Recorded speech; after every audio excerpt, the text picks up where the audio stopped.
안녕하세요, 여러분. 우리 오늘은 마가복음 여덟째 여덟째 날 강의 1장 35절부터 45절까지 말씀 가지고 함께 보도록 하겠습니다. 이 말씀을 우리가 지금 다 읽진 않을 거고 아마 하면서 조금씩 읽어 나가도록 하겠습니다. 35절부터 45절까지 말씀을 보면요. 예수님께서 베드로의 장모님, 예수님께서 베드로의 장모님을 고쳐주시고 나서 이른 새벽에 외딴 곳에 가셔서 홀로 기도를 시작하십니다. 그 다음날 기도를 하시죠. 근데 제자들이 아마 와서 또 물어봤던 것 같아요. 사람들이 예수님을 찾는다고 이야기를 합니다. 그런데 예수님은 그곳으로 돌아가지 않으세요. 아마 거기서 회당에서 가버나움에 있는 회당에서 축기 사역을 하고 그 엑소시즘을 하고 그 다음에 베드로의 장모님을 고쳐주시니까 사람들이 누구냐, 어떤 새로운 가르침이다 막 그랬잖아요. 권위 있는 새로운 가르침이다 이렇게 얘기를 했잖아요. 그래서 아마 예수님이 누군지를 보러 오고 싶으셨던 것 같아요. 소문이 났기 때문에. 그러니까 예수님이 하셨던 말이 있습니다. 굉장히 중요한 말 하십니다. 다른 곳으로 가자. 내가 거기로 다시 돌아가지 않겠다.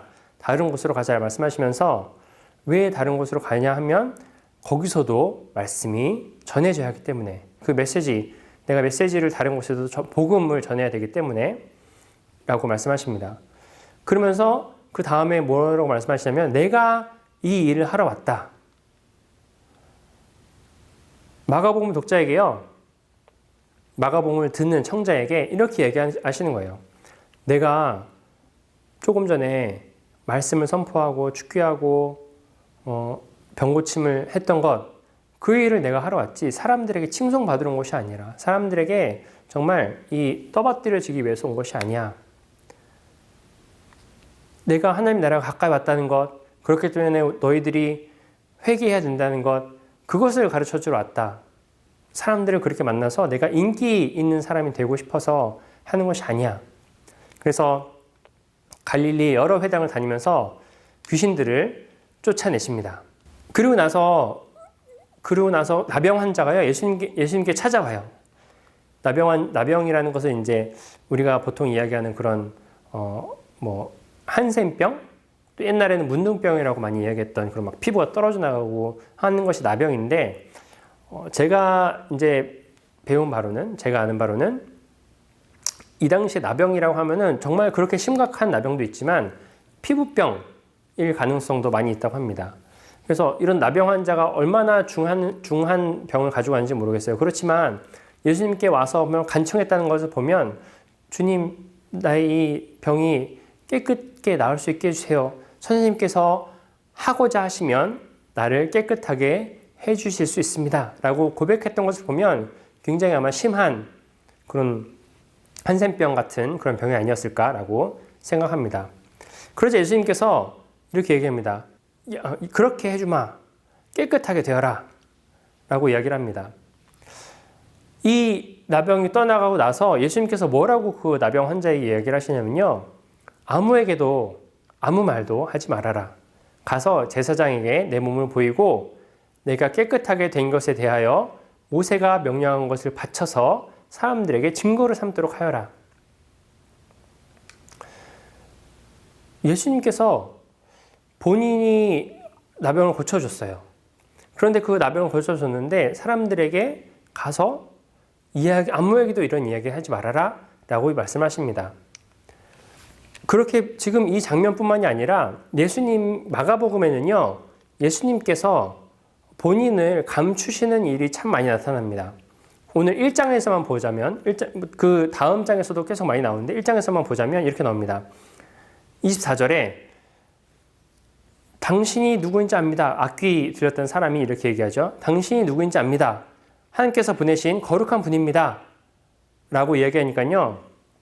예수님께서 야, 조용히 해. 입 다물고 그 사람한테서 나가라. 이렇게 말씀하십니다. 그리고 34절에 보면요. 그는 온갖 병에 걸린 사람을 고쳐주시고 많은 귀신들을 내쫓으셨다. 예수님께서는 귀신들이 말하는 것을 허락하지 않으셨다. 그들이 예수가 누구인지 알았기 때문이다. 예수님은 자신이 누구인지를 귀신들의 입을 통해서 발설하는 것을 원치 않았어요. 그리고 나병 환자에게도 마찬가지로 가서 아무에게도 말하지 말아라 이렇게 이야기하는 것을 볼 수 있습니다. 1장에서만 이렇게 여러 번 자신이 어떤 사람인지 내가 하나님의 아들임을 하나님이 보내신 거룩한 분임을 이야기하지 말 것을 그렇게 당부하고 있습니다. 이게 마가복음이 가진 독특한 메시아닉 시크릿이라고 하는데요. 시크릿이라고 하는데 여러 학자들이 이것에 대해서 이야기를 많이 했어요. 근데 제가 생각할 때는 가장 타당해 보이는 그 어떤 주장은 이런 것입니다. 마가복음이 쓰일 당시를 생각해 보면 지금은 사람들이 다들 글을 읽을 수 있고 하지만 그 당시에는 문맹률이 90%였습니다. 문맹률이 90%였어요. 그렇다면 반대로 글을 읽고 쓸 줄 아는 사람은 10%에 불과했습니다. 그렇다면 마가복음을 쓸 때 마가는 내가 한 사람한테만 쓰는 것이 아니잖아요. 한 사람한테만 쓰는 것이라면 그 사람은 내가 쓰는 이 글을 읽을 줄 아니까 그냥 이 글을 읽고 보면 되겠지라고 쓰겠지만 마가복음이 이것을 남길 때에는 한 사람이 보는 것이 아니라 이 공동체에 남기고 싶었던 글이었다는 것이에요. 그러면 우리가 무엇을 염두에 두고 써야 할까요? 대부분의 사람들은 내가 읽고 쓰는 것을 내가 쓰고 있는 이 글을 읽지 못하겠구나. 그것을 아마 염두에 두고 썼을 것입니다. 그렇다면 읽을 수 있는 사람, 그 10% 중에 한 사람이 회당이나 혹은 가정집에서 여러 사람을 모아두고 대표로 이야기했겠구나, 낭독했겠구나라는 것을 염두에 두고 아마 썼을 것입니다. 예수님이 어떠한 분이라는 것을 이야기해 주기 위해서 단순히 예수님이 하나님의 아들이다, 예수님이 메시아이다 이런 단순한 정보 전달의 글, 읽기 위한 글이 아니라 많은 사람들이 이 이야기를 처음부터 끝까지 쭉 듣기 위해서는 한 호흡으로 한 앉은 자리에서 쭉 듣기 위해서는 아마 이야기가 조금 더 사람들이 듣기에 최적화된 그런 이야기였을 것이에요. 그래서 어떻게 보면 우리가 그냥 책을 읽어주는 것보다 시각적으로 볼 때 드라마 같은 것을 볼 때 책에 똑같은 내용이더라도 책을 통해서 보는 것보다 드라마를 볼 때 조금 더 뭔가 집중이 되잖아요. 그런 것처럼 이런 이야기도 드라마화된 거예요. 이런 이야기가 그냥 팩트들의 나열이 아니라 그 팩트들을 가지고 마가복음 공동체에게 어떻게 전해줄 것인가 그것을 가지고 드라마화된 글이라는 것입니다. 그래서 이 이야기를 듣는 청자들, 오디언스들은 이 예수님이 어떤 분이시라는 것을 알고 있지만 예수가 결국에는 그리스도 메시아라는 사실은 병고침을 통해서도 아니고 그리고 악한 영을 내어쫓음만을 통해서도 아니고 결국 나중에 마지막에 십자가에 달려 돌아가심을 통해서 나타난다, 드러날 것이다 라는 것을 기대하면서 듣고 있다는 것입니다. 십자가에 달려 돌아가신다는 그 사실을 모르고 듣는 사람이 있다면 처음에는 왜 이런 자꾸 예수님은 본인을 드러내지 않으실까?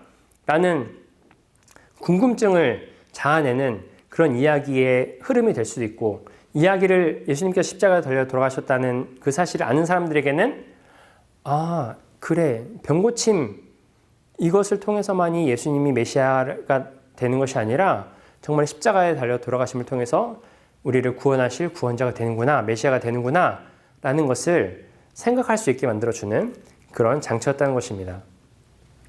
또 하나 제가 생각할 때 이 이야기를 읽으면서 이거일 수도 있겠다라고 생각한 것은 메시아됨을 예수님께서 메시아 되심을 예수님께서 구원자 되심을 이 땅 가운데 오신 하나님의 거룩한 아들 되심을 감추려고 해도 예수님께서 아무리 말하지 말라 해도 이것은 절대로 감춰질 수 없는 사실이라는 것입니다.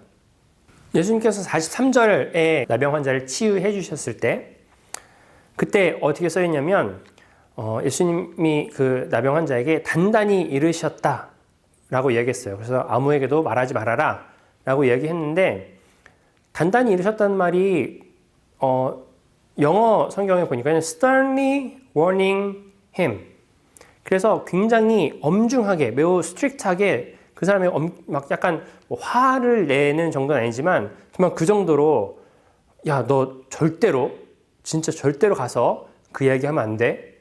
내가 고쳐줬다는 이야기 하지 말고 아무 말도 아무에게도 하지 말아라. 다만 제사장이 가서 너의 몸을 보이고 모세가 말하는 것들을 지켜 드리고 이렇게 한 다음에 너의 삶을 살아가라. 이렇게 이야기를 하시는데 그럼에도 불구하고 어떻게 45절에 마지막 1장 마지막 45절에 뭐라고 나오냐면 그러나 그는 나가서 모든 일을 널리 알리고 그 이야기를 퍼뜨렸다. 그러므로 예수께서는 드러나게 동네로 들어가지 못하시고 바깥 외딴 곳에 머물러 계셨다. 그래도 사람들이 사방에서 예수께로 모여들었다. 저는 이 말씀을 읽으면서 복음이라는 것은 결코 숨겨질 수 없는 것이구나 라는 것을 깨달았습니다. 예수님은 결코 자신이 인간 예수로서의 자신이 드러나는 사역을 하지 않으셨어요. 오히려 사람들이 자신을 찾으면 피하여서 다른 곳으로 가시기도 하고 그곳에서 말씀을 전하시기도 하고 그리고 또 그곳에서 또 자신이 드러날 만한 그런 일이 있으면 나를 절대로 드러내지 말아라 라고 이야기를 하십니다. 그럼에도 불구하고 하나님의 말씀은 예수님의 행적은 드러나게 되었어요. 나병 환자는 본인이 고침을 받았어요. 나병 환자는 본인이 고침을 받았는데 그 고침 받은 것을 어찌 사람들에게 말하지 않을 수 있었겠습니까? 예수님이 절대로 말하지 마. 너 말하면 안 돼. 라고 이야기했겠지만 그럼에도 불구하고 그 나병 환자는 기쁨이 넘쳐서 사람들에게 여러분 제 나병이 나았습니다. 누가? 어떻게 나았어? 예수라는 분께서 나의 병을 낫게 해주셨습니다. 그 나병 환자의 입장도 충분히 이해가 갑니다. 그렇죠? 우리도 예수 그리스도의 모습을 닮아 살아가는 사람들이 되었으면 좋겠습니다. 누군가 나를 칭송하려고 하고 누군가 나를 높여주려고 할 때 오직 하나님의 말씀만이 그곳에 남을 수 있도록 나는 좀 물러나서서 그렇게 살아가는 자가 됐으면 좋겠습니다. 그런 우리가 됐으면 좋겠습니다. 사람들이 예수님을 막 찾았어요. 사람들이 예수님을 찾으면서 예수님 정말 당신이 그런 일을 했던 분 맞나요? 악귀를 쫓아내시고 사람을 치유했던 그분 맞나요? 그랬을 때 나는 다시 거기로 돌아가지 않겠다. 사람들이 막 찾을 때에도 나는 다른 곳으로 가서 내가 해야 할 일, 내게 맡겨진 일, 그 일을 하러 왔다. 나는 내 일에 충실하겠다. 그러면서 사람을 살리는 일, 다른 곳에서도 말씀을 전하시는 일, 그런 일들을 했다는 것입니다. 여러분, 저 자신도 그리고 여러분도 그런 사람들이 되기를 소망해요. 우리가 열심히 일하다 보면 우리가 이 땅 가운데 열심히 살아가다 보면 분명히 인정받게 될 날이 올 것입니다. 아, 정말 너 이 일 잘하는구나. 야, 정말 너 신앙생활도 잘하면서 또 이 회사의 일도 정말 잘하는구나. 공부도 정말 잘하는구나. 그런데 그럴 때마다 아닙니다. 제가 아니라 하나님이 하신 일이십니다. 라고 고백하는 저와 여러분 되기를 소망합니다. 그럴 때마다 겸손함으로 내가 아니라 하나님을 높일 수 있는 그런 우리 청년들 되기를 소망합니다. 함께 기도하도록 하겠습니다. 주님 감사합니다. 주께서 우리를 그리스도의 삶을 살아갈 수 있는 그리스도의 삶을 닮아 살아갈 수 있는 우리 청년들로 주님의 자녀들로 부르셨습니다.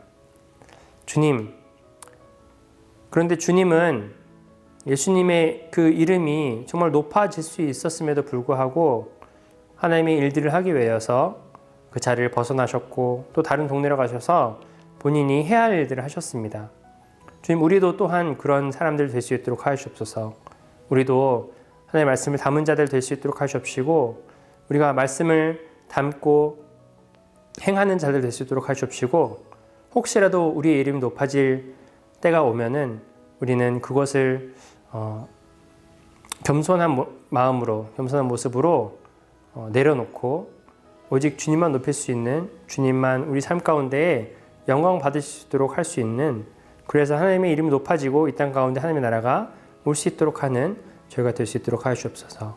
감사합니다. 예수 그리스도 이름으로 기도드렸습니다. 아멘.